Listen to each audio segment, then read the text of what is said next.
Okay, this video is called Girlfriend Phone Test. So what was going on is, I'm recovering from a recent divorce, expensive, painful, and so I want to understand women better. So of course the college psychologists are all worthless. Their books are worthless. All they do is, they can't even tell the difference between a man and a woman. How are they going to give you relationship advice? So I'll watch these dating coach videos. They're really good. Casey Zander, Alexander Grace.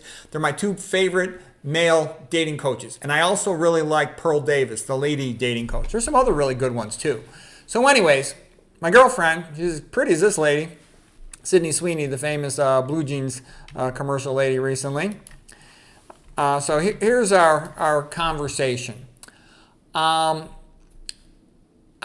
Like I said, these dating coaches say really bad things about women. They say women are constantly lying, cheating on their boyfriends and their husbands. Pearl Davis said, most women are whores and most of them have no morals.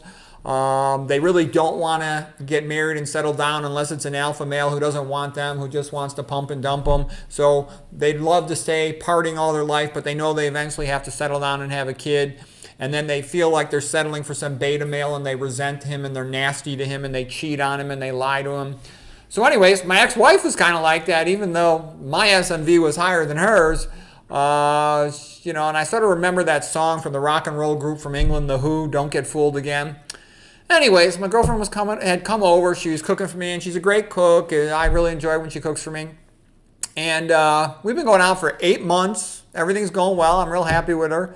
She's had a few brief episodes of emotional instability, but that's par for the course with a woman. So she wants me to marry her. She wants me to have a kid with her. And I'm like, well, maybe. So anyways, I'm very happy with her. But like I said, I'm recovering from an expensive divorce. And so I hear a bink, like a cell phone text message just arriving. And it didn't sound like my phone, I didn't think. I had forgotten that my phone was in an unusual location from where I usually put it. She didn't make any attempt to answer her phone. Usually she immediately answers her phone. It's one of her, her kid calling her or something, or texting her. So then I hear another bink. And again, she doesn't try to go to her phone. I'm thinking, that's weird. Is she like ignoring somebody? Is some guy hitting on her and she's ignoring the message?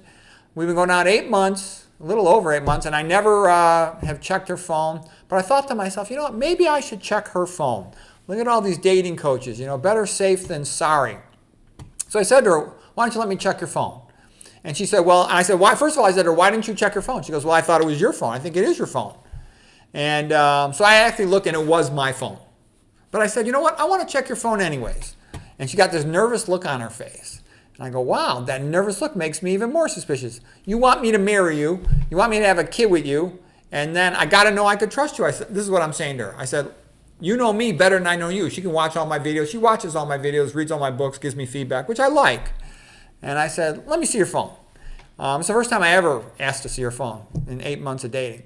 And reluctantly, she handed it over, gave me the password. And I went through all her text messages. I went through all of her photographs for the last couple of years.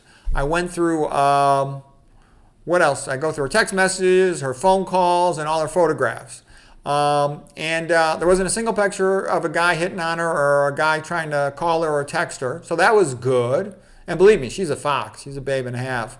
And so she passed the test, except I didn't like that nervous look on her face. She said, here's my password. You can check my phone anytime you want. So that was good. I've never seen a guy calling her or anything or while we're together. She could put it on, what do you call it, airplane mode or something. She's told me she's happy to be with me. She knows she's lucky to be with me. She wants to be with me the rest of her life. So she said all the right things, and it was nice. But anyways, I actually think that was a good thing. And I've heard some other guy told me that too. He says, if you're dating a woman, you should have the password to her phone and be allowed to look at it anytime you want. And if she has a problem with that, she's probably cheating on you, so you shouldn't trust her. Because trust is a major issue in relationships these days. So anyways, girlfriend passed the phone test.